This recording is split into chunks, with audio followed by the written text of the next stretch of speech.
Hi, it's Sim. Today we're watching Defunctland, the history of a Nickelodeon hotel. Now let's get into it. In 1999, the children's network Nickelodeon was changed forever with the premiere of a new cartoon series named SpongeBob SquarePants. Nickelodeon had developed many. That's a lie! I have never seen anything about SpongeBob SquarePants in my entire life. I just thought you should know that. I've literally never seen SpongeBob SquarePants. I hope that tilts you. Squeeze me like a sponge. I'll be nice and dry. Take me out of the ocean. Squeeze popular me. TV shows in its 20-year Ringe existence, but it had never had a hit like SpongeBob. The show debuted to high ratings, with an audience comparable to Nickelodeon's biggest series at the time, Rugrats. But SpongeBob found massive success in an area that other Nickelodeon shows hadn't: merchandising. The company had purposefully shied away. Wait, why didn't they? This is the part where I interrupt the video and then they tell me in like 10 seconds what it's gonna be. I'm gonna get my question answered. Away from extending the brand too far from the network itself. While Nickelodeon had turned some of its properties into toys, feature films, and video games, they feared that too much merchandising would contradict the brand's goal of appealing to young audiences. True. Nickelodeon was supposed to appear as a network run by kids, for kids, and the executives believed that children could tell when they were being advertised to, thus interfering with the channel's primary objective. On top of this, a general distaste for the Walt Disney Company and its practices had solidified Nickelodeon's motivation to limit size and avoid feeling corporate. All of this was thrown out the window. Wait a minute. Is Nickelodeon still a real company in the big 2-6? Is Nickelodeon still a real company in the big 2-6? After SpongeBob premiered, the potential profit from merchandising the show's characters and setting was too large to ignore, and the title character would turn into Nickelodeon's unofficial mascot, its own Mickey Mouse, within just a few years. It appeared as though Nickelodeon was cashing in, but they were still concerned with expanding out. I was gonna ignore the image. This is for kids. It appeared as though this is not for kids. Bro is like jerking it, schmooving it, rubbing it. He's going for it. He's going for it. He's pulling it back and forth. That's crazy. He's switching up his gears right now. In lieu of building its own stores like Disney, a type of project that was deemed too risky, Nickelodeon instead licensed its properties to anyone that wanted them. If you could slap a SpongeBob sticker on it, then Nickelodeon would sign a document that legally allowed you to slap a SpongeBob sticker on it. And since they were already beginning to look like their main competitor, why not act like them too? And what's more Disney than rushing into a huge, difficult project fueled by temporary success? Welcome to the Nick Hotel. Going up? I love elevator music. Elevator music is what makes the world go around. My humble opinion.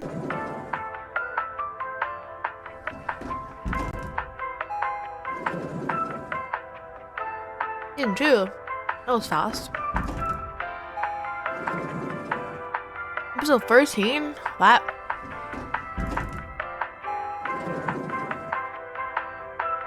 Wait, is this a real episode? What the? On October 9th, 2003, Nickelodeon announced that they had formed a partnership with the hotel chain Holiday Inn for the purpose of transforming its Orlando resort. Oh, I know what Holiday Inn is! I know what Holiday Inn is! I've been to one once upon a time, I think. I forgot.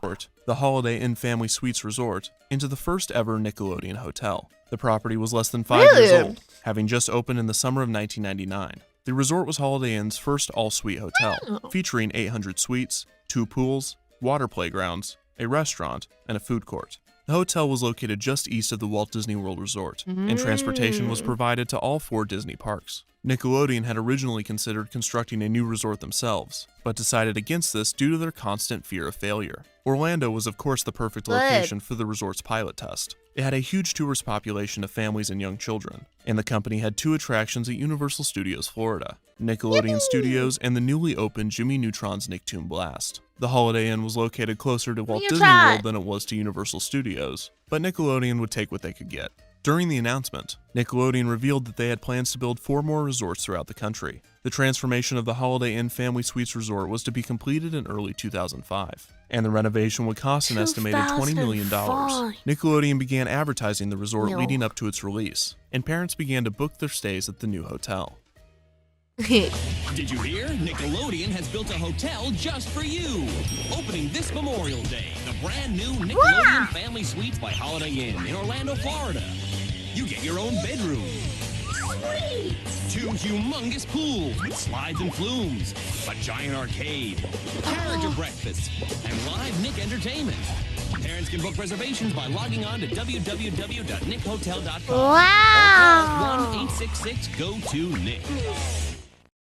On March 9th, 2005, the Nickelodeon Family Suites Holiday Inn, commonly referred to as the Nick Hotel, opened its doors. Guests would walk up to the bright orange resort, with characters peeking through the window of the main entrance. This led to the lobby and check-in desk. There were 4 room layouts that guests could choose from. The first was a 1-bedroom suite designed for 1 to 2 people. This included a king-sized bed, full kitchen. It's so ugly! Did they make the walls green because Nickelodeon's all about that goop? And a dishwasher. Goopy The second goop. was a 2-bedroom kids suite. Wow. This included a private parents' room, a living area, a bathroom, and a themed kids' room. The That's kids' not room bad, would either feature actually. a bunk bed or 2 twin beds, and the rooms were themed to different Nickelodeon properties, such as SpongeBob, The Fairly Odd Parents, Jimmy Neutron, Dora the I like Jimmy Explorer, Neutron. Rugrats, Frick, Danny Dora. Phantom, and more.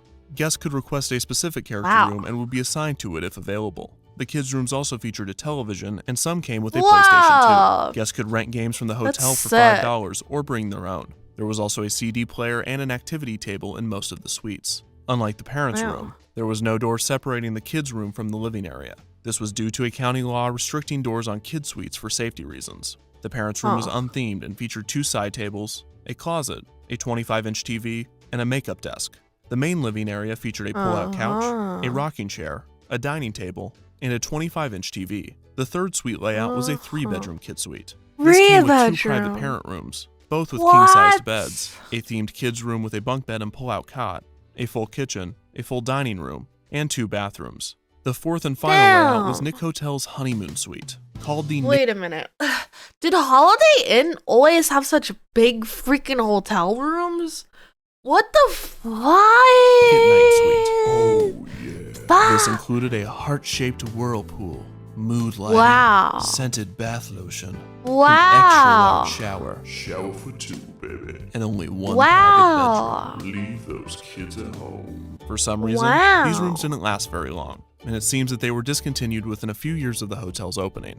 All suites had the option of a wake-up call from a Nickelodeon character, and simple room Wow. service was available. The suites opened from the outside, resulting in the kids' suites having no windows. 14 6-story buildings housed the suites. The main structure comprised of 9 buildings, enclosing the lagoon pool, and the other 5 buildings enclosed the Oasis pool. The main area also featured the lobby, the fitness center, and Studio B, which was a space for special events such as conferences, birthday parties, and starting in 2009 for unexplicable reasons, weddings. The lagoon pool featured a basketball court, mini golf, a pool and a kiddie area, That's a lot the of lagoon bar stuff. and grill poolside restaurant, and a large water park. The main Oh my attraction for children God. staying at the resort. The water park featured large cutouts of Nickelodeon characters, multiple water slides, water features, and a large water bucket at the top of the structure. This would periodically go. fill up, tip over, and douse guests with water. And at certain times of the day, the water would be colored green to simulate slime. This was treated as a special event, with hotel employees gathering everyone and getting them excited for the mass sliming. The Oasis pool area featured another poolside bar, a kiddie area, a spa, and a less elaborate water park. This was supposed to be the more relaxing area than the often crowded lagoon pool. In between the 2 hotel structures would be a building referred to as the mall. The mall featured an arcade, a kids spa, and a gift shop, which sold Wait. both Nickelodeon and Doesn't this? I remember watching I remember seeing glimpses of Nickelodeon on the TV when I was a wee baby, and I just saw the Nickelodeon bucket tip over. What was that? Nickelodeon's award show or something, and then they all get slimed on at the award show. Was that it? I think it was the award show. I think that's what I'm thinking of. I don't think I ever remember. I don't ever remember seeing the actual poll, but I remember the award show. That was interesting. Universal Studios merchandise. There was a 4D Yeah. theater, which had a 3D screen, moving seats, bubbles, and water effects. This would show a SpongeBob 4D film, as well as 15-minute highlight reels from recent movies, such as the Ice Age franchise, and later, Pacific Rim. There was also a theater named Studio Nick for game shows and live character shows. When the hotel opened, Studio Nick had 2 game shows, Who Knows Best and Nick Live. Who Knows Best was a game show that tested how well families knew each other, while Nick Live was a show in which families would compete against other families in physical challenges and trivia, with the winner getting slimed. A smaller Ew, that's scale what I'm version talking of about. The show winner called getting Nikolai slimed. Poolside would be performed by the Lagoon Pool with a small dunk tank dedicated to the show. The Nick Hotel also had a wide array of that's dining what I was options. thinking of. The mall had its own food court, with restaurants rotating in and out from time to time. Restaurants included A&W, Pizza Hut Express, Antonio's Yummy. Pizzeria, and Starbucks. There was a buffet open for Starbucks. breakfast and lunch, an adult bar named the Nick at Night Lounge, and the Nick at hotel's Night. signature restaurant, the Nicktoons Cafe. This reservation only Wait, Avatar Last Airbender is by Nickelodeon? What? I never knew that. That's insane. I didn't know that was a thing. Look at it. lounge, and the hotel This guy is from Nickelodeon. I didn't know that. That's crazy. Hotel's signature restaurant, Wow. the Nicktoons Cafe. This reservation-only God. character dining restaurant served a breakfast and dinner buffet. The main appeal of the Nicktoons Cafe was, of course, the character meet and greets. And now, a brief tangent on Nickelodeon character costumes. The Nick Hotel allowed guests to meet many of their favorite Nickelodeon characters. There were meet and greets set up throughout the hotel, Studio Nick character shows such as SpongeBob Live, and dance parties in the pool area. The art of turning a two-dimensional cartoon into a three-dimensional walk-around costume is underappreciated. If done correctly, it can bring a beloved character to life. If done incorrectly, Oh my god, oh my god, oh my god! It's the puppy! What's his name? It's Squidward. Squidward's nose has always been so long. Alright, I'm moving is on. creepy. Forget. Today, Disney's walk-around characters rarely come off as unsettling. This is because of the talented actors that portray them, the Yeah, brilliant that's artists that true. design them, and years of trial and error. Oh my god! Ah! What the hell is that? Mickey, is that you? What the hell happened to him? He looks terrifying. Ew. Dude, what are these eyelashes? That's so scary. What the fuck? Oh, that's insane. No, that's insane. That's insane. Nickelodeon did not have the benefit of the latter. All of the Nick Hotel character costumes seem to be designed in such a way that the characters appear as though they are always smiling for a picture. However, this only works if they are staring directly at the camera, which they almost never No. are. On the other hand, Disney's costumes are designed to be multi-purposed. For instance, when Mickey is smiling for a picture, he will tilt his head up slightly. By design, he appears to be smiling more from this angle. When he tilts his head back down, he is still smiling, but it is more neutral, as opposed to relentless and terrifying. Also, most Disney costumes are designed for some amount of neck movement. This gives the characters more life, as they don't appear as walking sculptures. Many of Nickelodeon's costumes featured heads that were too large to move. This resulted in a surplus of premium-grade nightmare fuel. Made worse if the children actually did have a nightmare, they would turn on their bed light to reveal the character staring at them while they sleep. Oh my In short, every god. character at the Nick Hotel looked like they were on drugs at all times. Characters appearing at the resort included SpongeBob, Squidward, Sandy, Patrick, Mr. Krabs, Dora, Mr. Krabs is so- Boots, Diego, Blue, Danny Phantom, Bleh. Aang, Cosmo, Wanda, Jimmy Neutron, He looks Angelica. like No, Jimmy Neutron looks a little. Okay, I can see this guy being on crack. No, I can see it. I can see that. Cosmo, Wanda, Cause Wanda also looks like she's on crack, Jimmy- but Jimmy Neutron looks like he could fucking oh boy, Jimmy Neutron looks like he'd end up on a list, man. There's just something wrong with that neck of his. He doesn't have a neck. It looks scary. It looks like Jimmy's Neutron gonna end up on your special list that I cannot name. Neutron, I Angelica, want you to name the it out Power loud. Rangers, Teenage Mutant Ninja Turtles, What? Millie and Geo This of is- Team Umizoomi, Ming Umizoomi. Ming Duck Ling, Fanboy Right. and Chum Chum, Chase Chum and Chum. Marshall, the Paw Patrol dogs. What? Paw Patrol is from the 90s? Paw Patrol's from the 90s? I thought Paw Patrol was new. Pablo, the Bubble Guppies, and Little Bill. The costume designs improved over time, but they were still not optimal for character shows. But Squidward, today is the day that we honor the greatest sandwich in the 7 seas, the Krabby Patty. Behind the mall, there was a man-made lake. While it was not accessible to guests, various statues of Nickelodeon characters were placed on it. The hotel also had Christmas festivities named the Let It Snow Celebration. The resort They was do fake decorated snow? in bright Christmas lights, and it offered hot chocolate and s'mores Cute. around fire pits. Many of the walk-around characters were dressed in seasonal costumes, and there was a special Studio Nick character show called Celebrate Nickmas. So, how much did it cost? The renovation to create the resort ended up costing around $25 million, and a total of 777 suites were available to book. Prices fluctuated throughout the year. 777. A 2-bedroom kid suite cost between $135 and $275 a night, while a 3-bedroom kid suite cost between $300 and $600 a night. The buffet was around $10 for adults, $8 for kids, and free for anyone under 12. The Nicktoons Cafe character dining cost $17 for an adult and $10 for kids. An all-access wristband in later years would allow guests access to the 4D experience and other activities in the mall area. This cost around $20. So if you did the math, a family of 4 spending 2 nights and a full day at the hotel would cost over $750 during peak season. While this was expensive, the Nick Hotel operated as a resort, with enough activities and attractions to keep guests on property during their stay.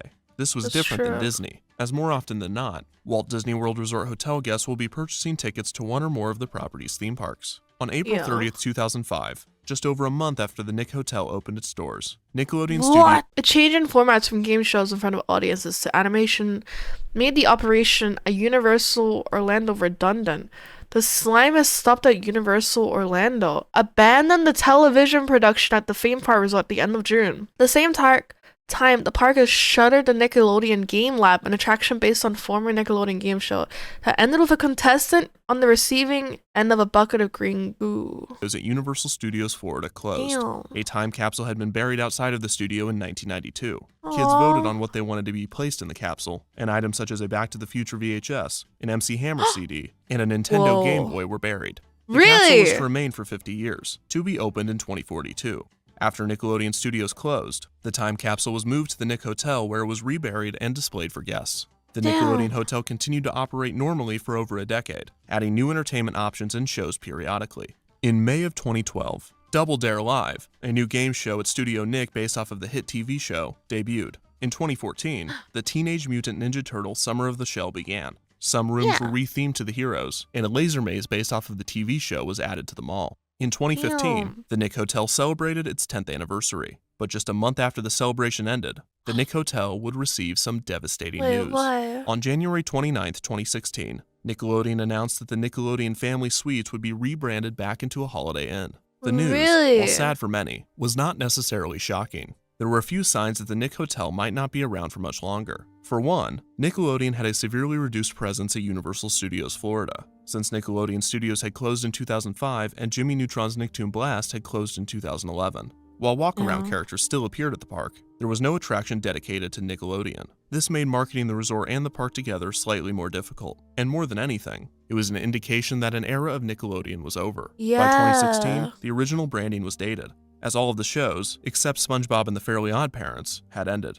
Another issue was that the concept for the resort was flawed from the beginning. The Nick Hotel operated like an all-inclusive resort, similar to those found in tropical destinations. The problem was that the Nick Hotel was in the middle of Orlando. This made guests feel claustrophobic, as the resort was not sitting next to an ocean. They also wanted to go experience Orlando's many attractions. But for the price of the Nick Hotel, guests needed to stay on property to get their money's worth. However, these were all minor issues. The biggest reason for the debranding was Nickelodeon's new partnership with Charisma Hotels. This was created to build Nickelodeon resorts throughout the world. The company had never gone through with the plans for expansion with Holiday Inn, most likely due to the Nick Hotel not being a massive success. The resort was popular, but it was clear that the Holiday Inn concept wouldn't work outside of Orlando. The first Nickelodeon resort with Charisma Hotels would open in Punta Cana in the Dominican Republic later in 2016. Wait, it actually opened? Many attractions similar to the Nick Hotel, but it had a more elegant and subtle design and was located on a beach. The Punta Cana resort was met with glowing reviews, and another resort is set to open in Riviera Maya, Mexico in 2019. Since Nickelodeon was focusing on a more luxurious resort brand, they decided to end their licensing contract with Holiday Inn. There was also one more reason for the closure. The hotel was not in great shape. The Nickelodeon Hotel, 10 years later. These images may be disturbing. Oh no, why? Oh, what the fuck? Ew! Ah! What is that hole? Is it a spy cam hole or a termite hole? Ew! The wallpaper's coming off. It's all cracked. That's a lot of money. Ugh. Ew. Oh, yuck.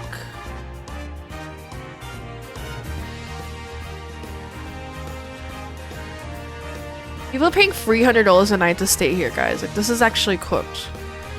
This is absolutely insane. Like, you cannot get any more crazier than this.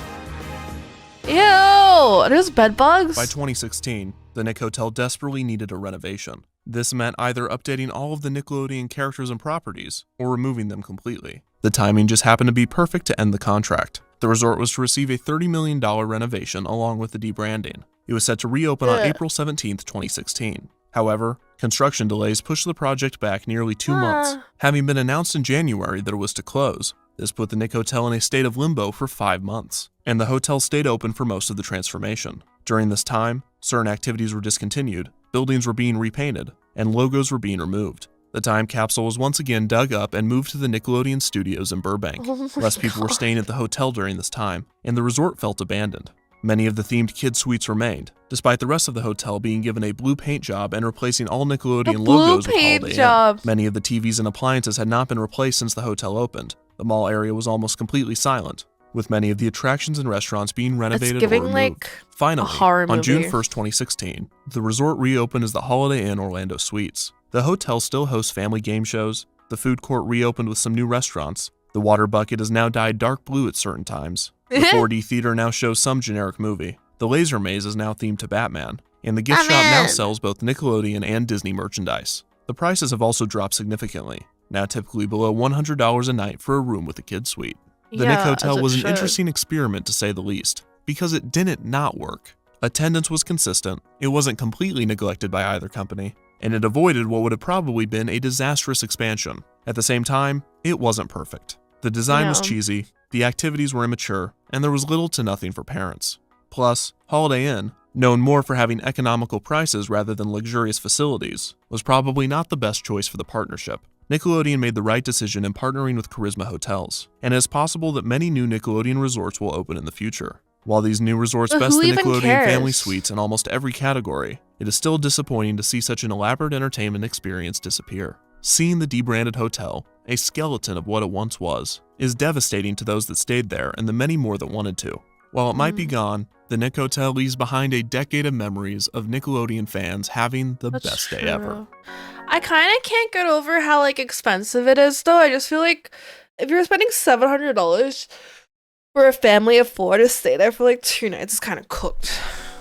It just feels like a massive ripoff. Yippee!